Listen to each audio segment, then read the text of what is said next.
बच्चों, आज मैं आपको हिंदी कक्षा शिक्षण के सामान्य सिद्धांतों के विषय में बताऊंगी। वैसे तो देखिए, कक्षा शिक्षण के ये सामान्य सिद्धांत 10-12 सामान्य सिद्धांत हैं, लेकिन इनको मैं आपको दो भागों में वर्गीकृत करके पढ़ाऊंगी। प्रथम भाग में मैं इन कक्षा शिक्षण के सिद्धांतों में मुख्य 5 सिद्धांतों को बताऊंगी। तो चलिए बात करते हैं कक्षा शिक्षण के सामान्य सिद्धांतों की।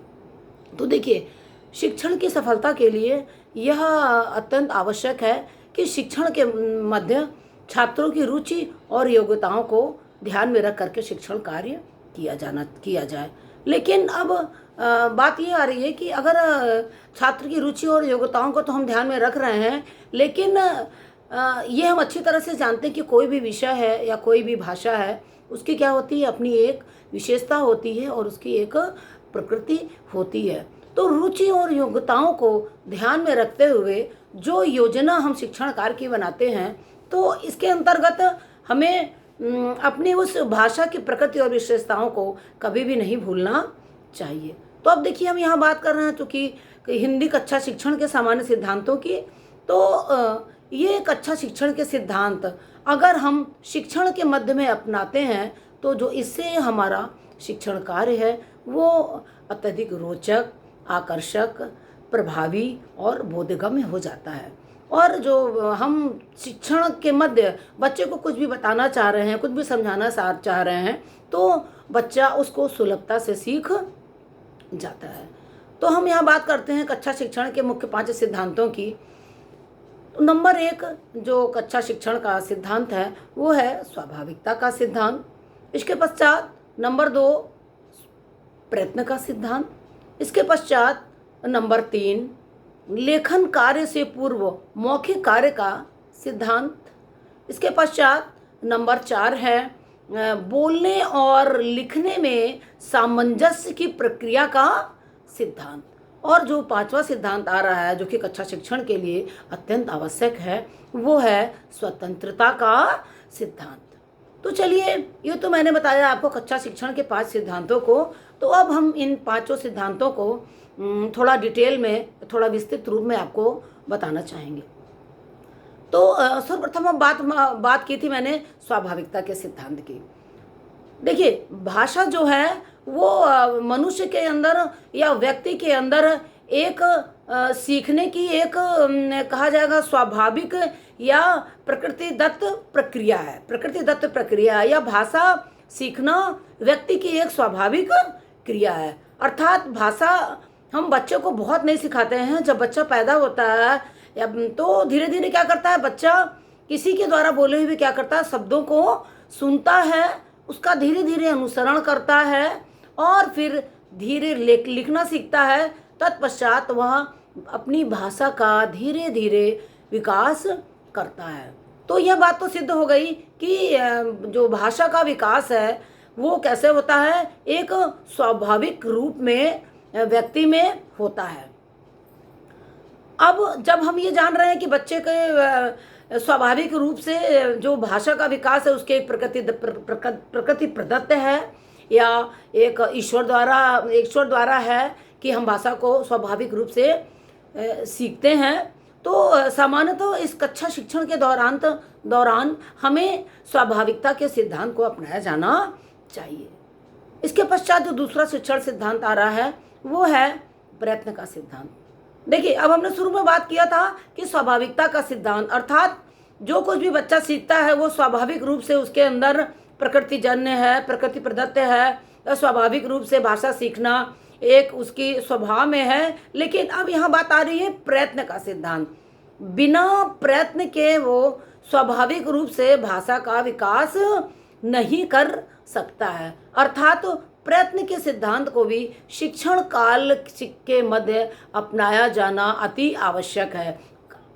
खाली स्वाभाविकता के सिद्धांत पर यह सोच करके कि चलिए बच्चा अपने स्वाभाविक रूप से भाषा को सीखेगा, भाषा का विकास करेगा, तो सामान्यतः ऐसा नहीं है। स्वाभाविक रूप से तो बच्चा सीख रहा है, लेकिन धीरे धीरे प्रयत्न के आधार पर बच्चा भाषा का विकास और भी अच्छे ढंग से कर सकता है। और हमें शिक्षण में इस प्रयत्न के सिद्धांत को भी अपनाया जाना चाहिए।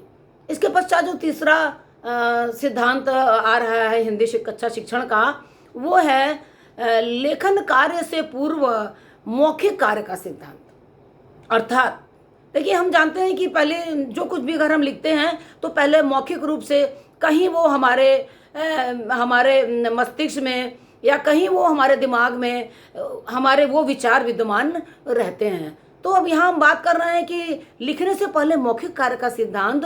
तो अब यहाँ ये समझना होगा कि कुछ भी हमको जो लिखना है, अब जो भी बच्चे को हमको लिखित रूप में समझाना है, उसको उसका अभ्यास पहले मौखिक रूप में किया जाना चाहिए, या लेखन कार्य से पहले मौखिक कार्य को बहुत ही अच्छी तरह से समझ लेना चाहिए। जब हम मौखिक कार्य को सही ढंग से समझ लेंगे तो लेखन कार्य हमारा स्वतः ही सही ढंग से हो सकेगा। तो शिक्षण के दौरान हम लोगों को इस मौखिक कार्य के सिद्धांत को भी अपनाया जाना चाहिए।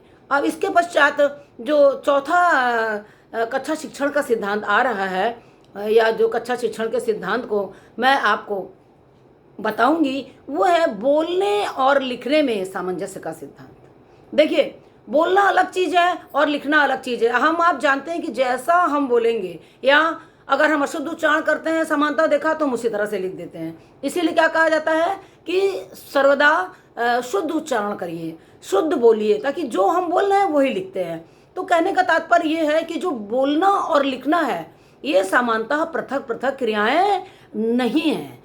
इन क्रियाओं को ना ही पृथक समझना चाहिए और ना ही इन क्रियाओं को पृथक रूप से माना जाना चाहिए या सिखाया जाना चाहिए।